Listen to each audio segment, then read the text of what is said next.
نہیں ابھی تو نہیں ہے نا، ابھی تو جو انہوں نے نکالے ابھی کون اتنا وہ کرتا ہے، انہوں نے جو کیا تھا۔ مثال آج کل جو ہے فقہ فردی اگر یہ ہوا کہ جس طرح نماز ہے، مثال پہلے جہاز نہیں تو کسی نے بولا کہ اگر جہاز ہو گیا اور نماز کا وقت آ جائے تو پھر کیا کریں گے،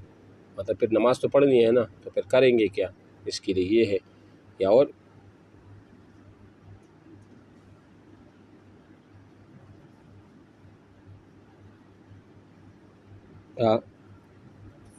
تو یہی ہے نا، سارے فقہ فرضی میں آ جاتے ہیں نا اگر ایسا، ٹھیک ہے۔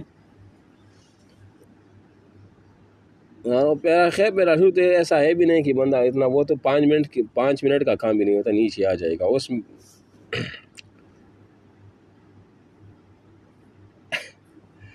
چلو وہ تو ہے، بہرحال جو بھی ہے ہاں؟ اچھا اچھا اچھا، اس کے بعد ہے کیا عورت امامت کی فرائض انجام دے سکتی ہے؟ فقہا عورت کی امامت کی جواز اور عدم جواز پر کیا موقف جو ہے نا وہ رکھ لیتے ہیں۔ تو اس میں بھی ہے ایک احناف کی نزدیک جو ہے نا، احناف پہلے تو یہ ذہن میں رکھ لے کہ احناف، ہلو شور نہیں، کیا کر رہے ہو تم لوگ، شور نہ کریں، جنہوں نے پڑھنا ہے بے شک وہ آرام سے اس کو سنیں، جس کا کوئی سوال ہو بے شک وہ سوال کر، لیکن کم از کم آپ لوگ ادھر ہی باتیں کر رہے ہو، میں ادھر ہی، کوئی اس کا فائدہ تو نہیں ہے نا پھر۔ اچھا جی، یہ دیکھو یہ تو اہم چیزیں ہیں نا، آپ اس کو سنیں، جب تک آپ سنیں گے نہیں تو پھر آپ کو کس طرح اس کو،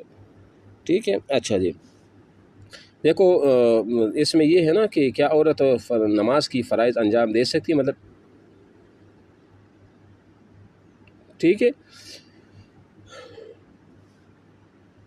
عورت جو امامت کی فرائض جو ہوتے ہیں نا، دیکھو احناف کی نزدیک تو اس میں یہ ہے نا، احناف کی نزدیک کہ عورتوں کی جماعت کرنا یہ مکروہ تحریمی ہے، یہ کس کا قول ہے؟ احناف کا قول ہے، ٹھیک ہے۔ اور امام شافعی اور امام احمد بھی اس میں وہ لکھتے کہ عورت کا مردوں کو جماعت کرانا یہ بھی ناجائز ہے، وہاں دوبارہ جو ہے نا وہ نماز لٹھانی ہوگی، ٹھیک ہے نا، مردوں کو وہ نہیں کرا، کیونکہ اسی طرح جو ہے نا وہ پردہ پھر نہیں رہتا، ٹھیک ہے۔ امام مالک جو ہے نا عورت کی جماعت کو وہ بھی ناجائز سمجھتے ہیں، ٹھیک ہے۔ اور یہ تو ہوا یعنی اس کی جائز و ناجائز میں فقہاء کرام کا وہ ہوتا، یعنی کہ ان کی اپنی اپنی رائے تھی۔ باقی جو عورتوں کی جو جماعت ہے نا، تو اس میں ایک یہ ہے کہ عبد الرحمن بن خلاد سے روایت ہے کہ حضرت ام ورقہ بنت نوفل بیان کرتی ہے کہ سرکار علیہ الصلوۃ والسلام جب غزوہ بدر کے لیے روانہ ہونے لگے تو میں نے عرض کیا مجھے بھی ساتھ لے جائے اور جہاد کی اجازت عنایت کرے، شاید مجھے شہادت مل جائے۔ تو آپ علیہ السلام نے ارشاد فرمایا اپنے گھر میں سکون سے رہو، اللہ یقیناً تمہیں شہادت عطا فرمائے گا۔ راوی کہتے ہیں وہ شہیدہ کے نام سے پھر وہ مشہور ہوئی۔ تو یہ اسلام کا جو ابتدائی دور تھا، اور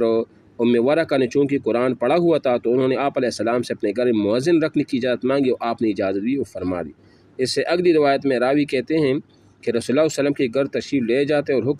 حکم دیا کہ گھر والوں کی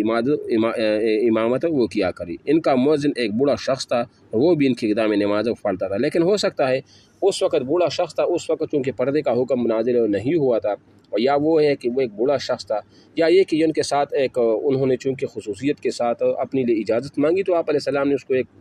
خصوصیت کے ساتھ ان کو اجازت دے دی۔ تیسری بات یہ ہے نا کہ اوقات کا بھی تقاضا ہے، بہتر یہی ہے کہ عورت مردوں کے پیچھے تو نماز پڑھے، جس طرح حرم شریف میں یا کہیں آپ سفر پہ جا رہی ہو تو اکثر جگہوں پہ ایسی مسجدیں ہوتی ہیں جہاں عورتوں کے لیے الگ سے پریڈ جگہ ہوتی ہے نا، تو پھر وہ بے شک امام کے پیچھے وہ پڑھ سکتی ہے، بہرحال خود جو ہے نا امامت وہ نہیں کر سکتی، ٹھیک ہے نا، یہ ہو گیا۔ سدائے ہوئے جانوروں کا شکار کن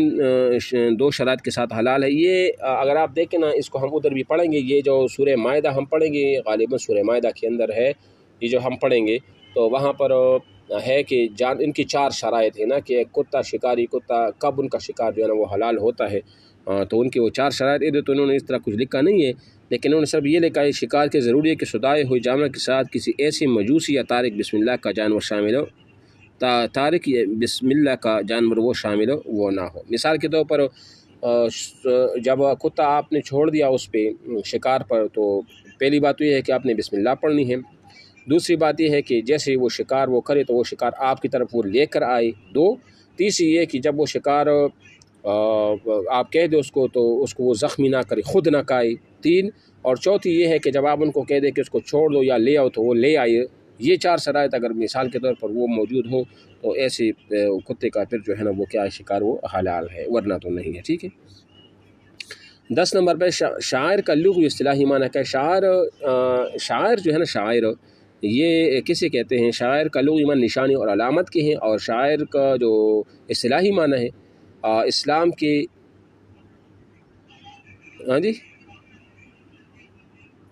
ہاں وہ بھی پڑھتا ہوں، ٹھیک ہے، وہ بھی پڑھ لیتا ابھی۔ تو شاعر اللہ سے مراد وہ چیزیں ہیں جس کو دیکھ کر، یعنی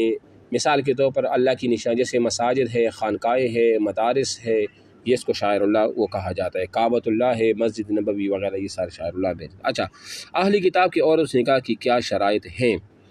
دیکھو، کتابی عورت سے نکاح کی شرائط میں جو مسلمان عورتوں کے لیے ہے وہ محصنات یعنی محفوظ ہو، پاک دامن ہو،